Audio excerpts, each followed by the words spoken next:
I want to share a couple of things here from Liberals Must Go. This is a post that they made about Pierre Poilievre, right?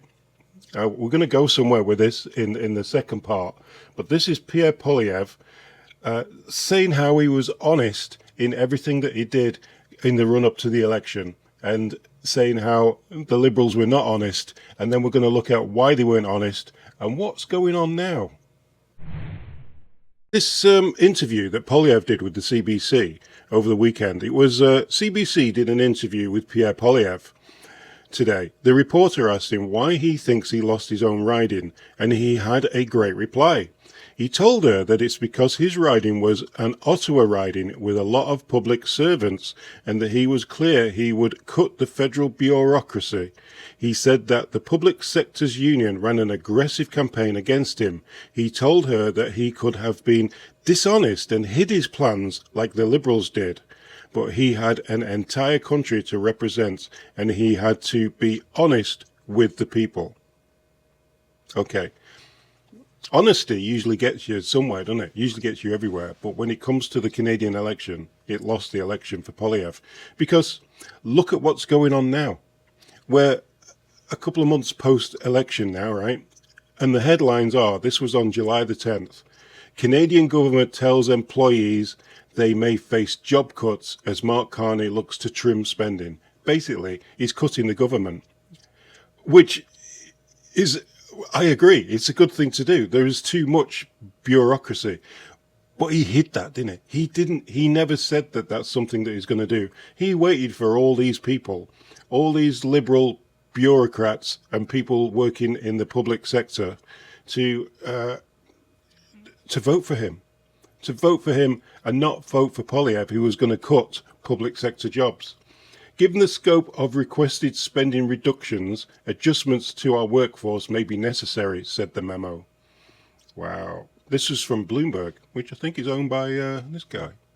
Well, he's got somewhere in it, I think. Is there anything he's not involved in? Eh? Any of the 103 conflicts he's not involved in?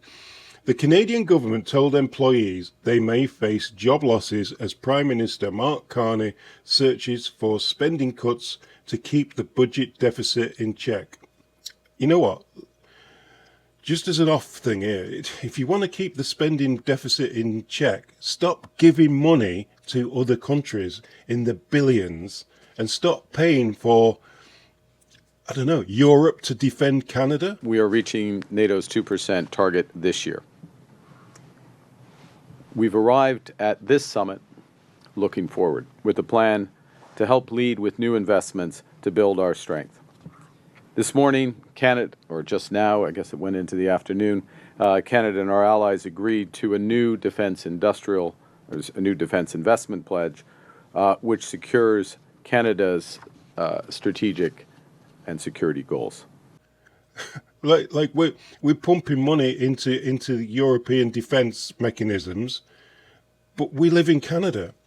Do you know how close Russia is to Canada? Anyone who looks on a map, it's just over the ice bit. And the more we go environmentally, whatever, that ice bit covers over. They can walk over into Canada. And what's Europe going to do? Eh? Call a meeting, discuss what they're going to do, talk about how it's bad that they've done it, and we're going to have big discussions, and then fly Carney over to talk about how they're going to defend Canada. No, it doesn't work like that. That's why we need defence here on this big island called the Americas. Earlier this week, Finance Minister, the guy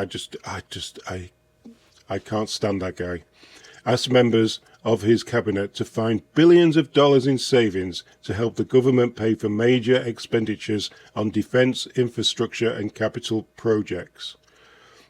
Yeah, that little chihuahua, the little yapping chihuahua, is asking for cuts. So they want to cut the government. So they want to cut the government back so they can throw money away. It's just mental craziness.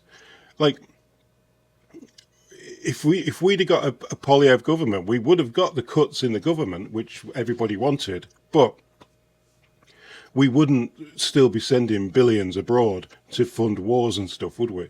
We wouldn't be doing that. I don't think Polyev planned to do that. I think he planned to support the Ukraine, and but not by just sending them billions of dollars, $53 billion or whatever we keep spending and throwing over there, whatever the last amount was. I think we do it about every 2 or 3 months. We have a meet up with Paddington or whatever he's called, and then we just pump money into them. Going, yay, that's what we do. We're giving you more money, so we're the best people to support this. We like funding wars. It's good for Canada to fund a war and make an enemy of Russia.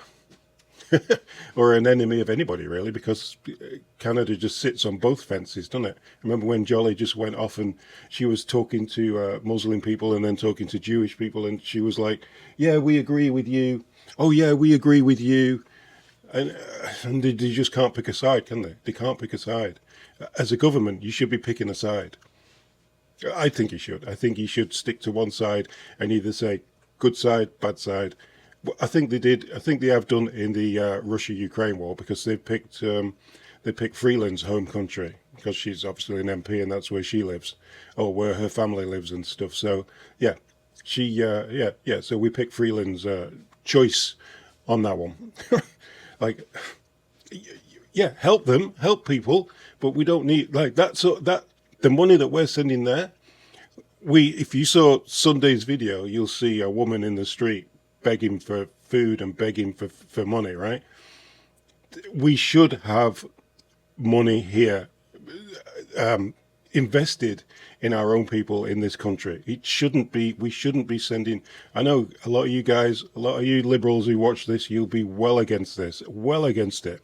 Why can't an affluent country like Canada give money away? Do you know why we can't just keep giving billions and billions of our taxpayers' money away? Your money, my money, everybody who pays tax money. Do you know why?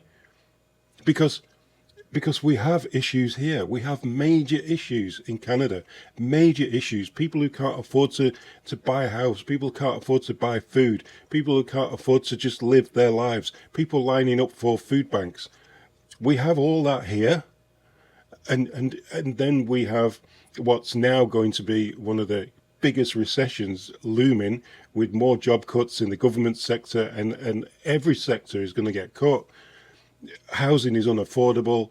Food is unaffordable. Well, it's just about affordable, isn't it, on the wages that we got. Food's gone up, but wages don't go up. Yeah, we just squander money abroad. We just send it away. We just keep doing that. Same with the UK. UK sends money abroad.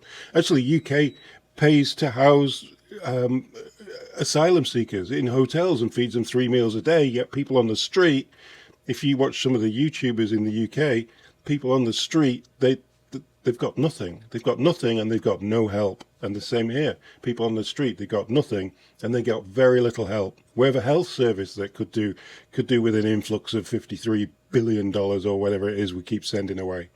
Imagine if we invested that into the health service or into anything Canadian, actually Canadian. Anyway, I'm not turning this one into a rant. I'll see you on the next one.